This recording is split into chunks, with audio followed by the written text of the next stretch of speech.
रूसी राष्ट्रपति Vladimir Putin की भारत यात्रा अपने सबसे अहम चरण में पहुंच चुकी है। शुक्रवार का पूरा दिन कूटनीतिक हलचल, राजकीय सम्मान और उच्च स्तरीय बैठकों से भरा रहा। गुरुवार रात पीएम आवास पर निजी डिनर से शुरुआत हुई इस यात्रा ने शुक्रवार को कई बड़े फैसलों और संकेतों के साथ भारत रूस साझेदारी को नई दिशा दी है।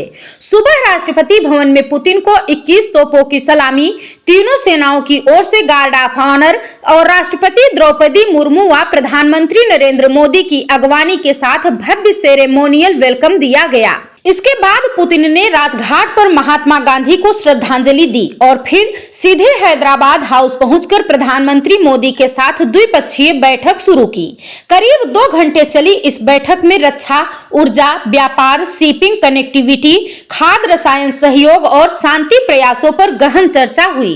पीएम मोदी ने कहा कि यूक्रेन संकट शुरू होने के बाद भारत रूस लगातार संपर्क में रहे हैं और भारत शांति के पक्ष में है। उन्होंने घोषणा की कि रूस के नागरिकों को जल्द ही 30 दिन का फ्री वीजा मिलेगा, जिससे लोग से लोग संबंध और मजबूत होंगे।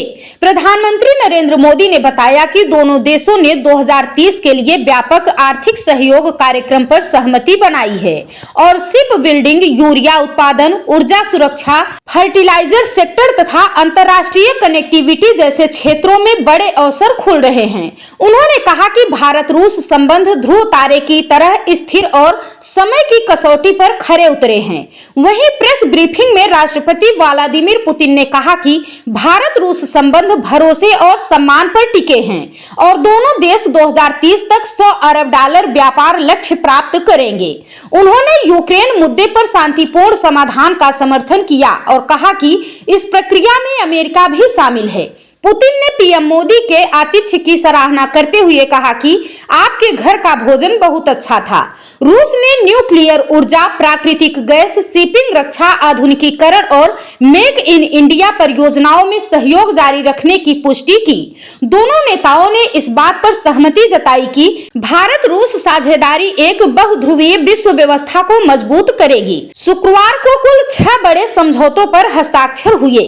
मैन पावर, मोबिलिटी, स्वास्थ्य क्षेत्र के 2 समझौते, शिपिंग के 2 समझौते और फर्टिलाइजर केमिकल सेक्टर का एक करार। इसके साथ ही एक विस्तृत साझा बयान भी अपनाया गया, जिसमें भविष्य की दिशा तय की गई है। पूरे दिन के कार्यक्रमों ने साफ कर दिया कि वैश्विक तनावों और पश्चिमी दबावों के बावजूद भारत रूस साझेदारी नई ऊर्जा के साथ आगे बढ़ रही है और ये यात्रा आने वाले दशक की कूटनीति में एक महत्वपूर्ण मोड़ साबित होगी। उधर रूस के राष्ट्रपति पुतिन ने पीएम मोदी को रूस आने और 2026 में होने वाले समिट में शामिल होने का आमंत्रण दिया है।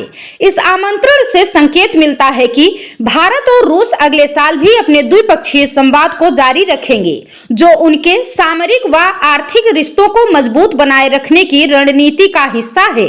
Bureau report, Prayagraj 24x7 news.